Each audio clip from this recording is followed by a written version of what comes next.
Backward bends are a major part of a yoga practice, and as a yoga teacher, it is likely that you thread them into your sequence in some capacity. However, the way that we are often teaching backward bends in a yoga class is not honoring the body's well-being, long-term health.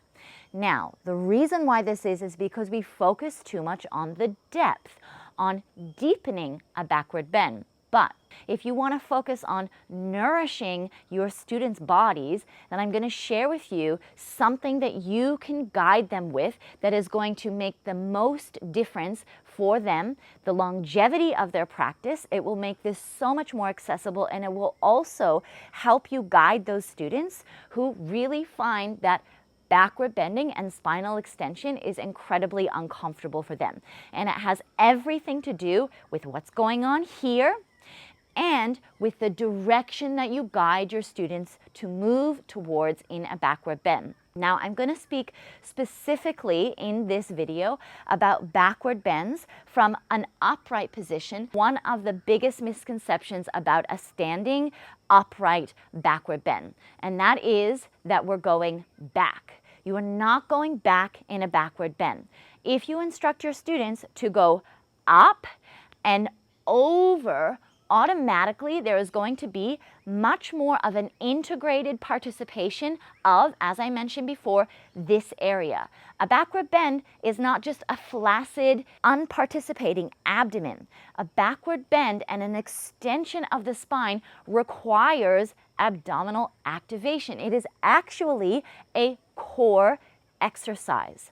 Now, if you get your students to focus on moving their spine through space in a way that is really, as I mentioned, going up and over, that will instigate the natural activation that's required for the most part through the abdominal area and the participation of those muscles to support the spinal extension. Whereas if you just focus on having them go back, and again, this is from standing, this is from a camel, if you don't focus on getting them to go up and over and you just get them to focus on going back, there is going to be much less of a recruitment and a participation of the area of the body here that is designed to support the spine in its extension. Yes, again, when we walk, when we run, these natural movements, our primary source of getting the body around, require the body to go into some degree of spinal extension.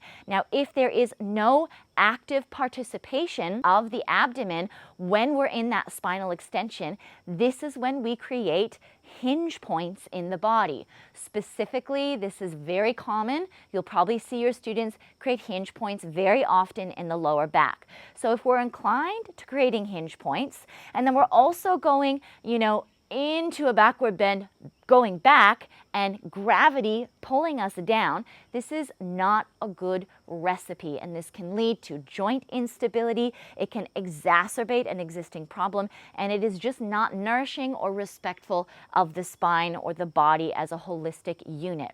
So this is where you want to get your students to focus on lifting out of the backward bend. Now, sometimes, even when you give those instructions to lift up and over in a backward bend, in a standing upright or down onto the knees backward bend, even though you might give those instructions, you still might see your students going up and over and they're still not really engaging as much as they need to through here.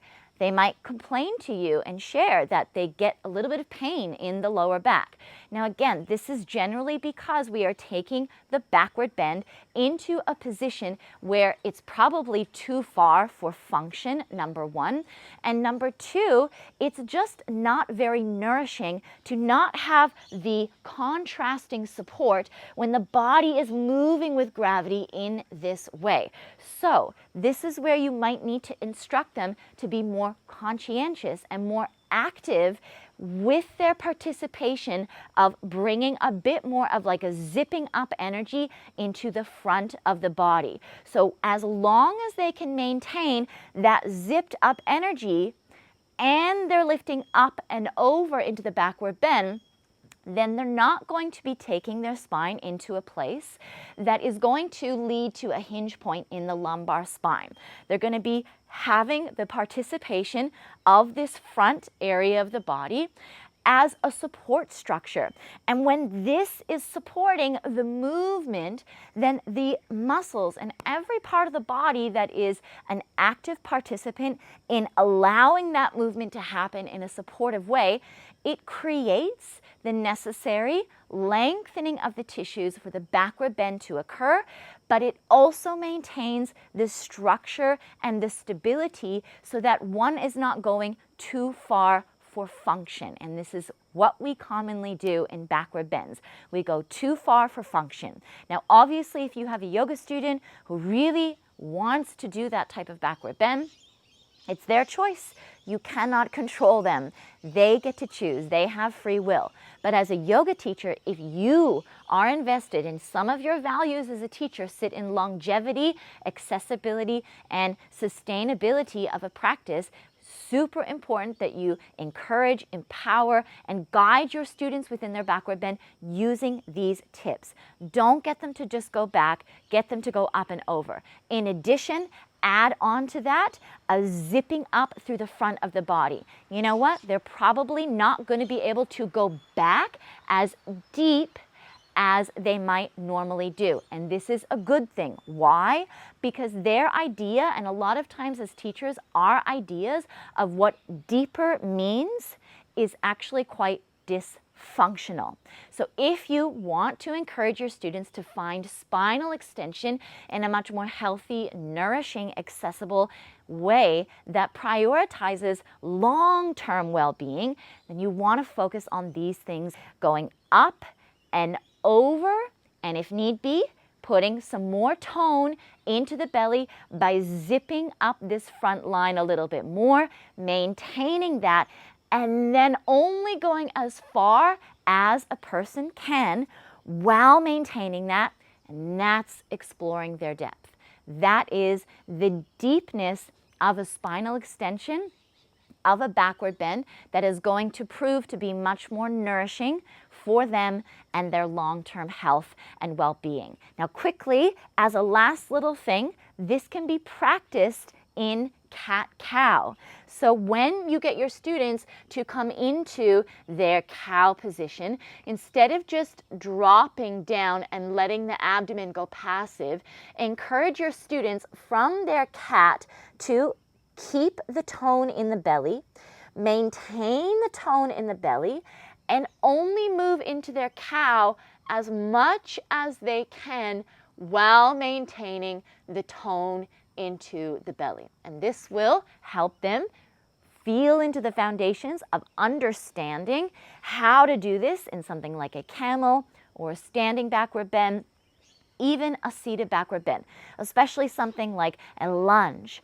The tone in the belly is really important. This can be applied to so many different poses, as I just mentioned, a lunge, but also think about something like pigeon pose. Maintaining a little bit of that tone to go up and over, not just flopping back without the necessary support structure to honor the body, give it stability, and really help your students to create a sustainable practice that nourishes them in the long run.